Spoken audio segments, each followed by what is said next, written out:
I took the risk, bet on myself, and I made the team. And actually was the first walk-on to start UCLA's first game of the year since Kobe Jones had done it back in 90.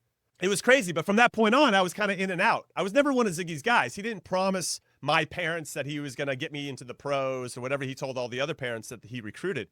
So there, I always felt like I was, yeah, we like Jimmy, but he's still not one of our guys. So that's how I felt all the way up until my senior year playoffs. I'm not starting, Tristan. I'm not starting the first game of the playoffs.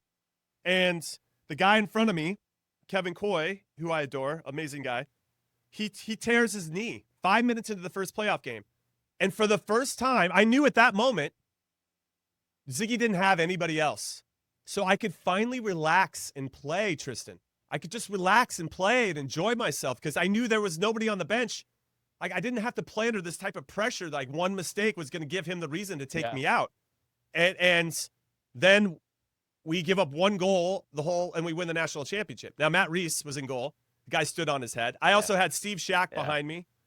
We played a back three. So it was Steve Shack, who was the #1 draft pick like 2 years later in MLS. Carlos Bocanegra, if you've heard, played with captain of the U.S. for a long time. So it was me, Bocanegra, and Steve Shack, and Reese in goal. I mean, we were solid. I'm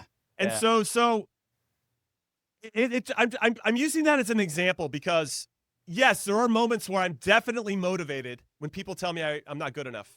When I hear that people said I wasn't good enough for UCLA, then I had people tell me no chance I'm good enough for the pros.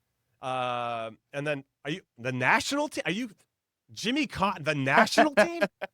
I mean, that just would have just blown minds, but I just step by step, just made sure and it took me a while. Every time I stepped into a new level, I had to just kind of find my way. And so it's not like I just hit the switch and all of a sudden I was the guy. Like, it took time. It takes time to develop and learn where you fit in. How do you fit in? And in the professional environment, there's a whole nother element to it too, where how do you survive?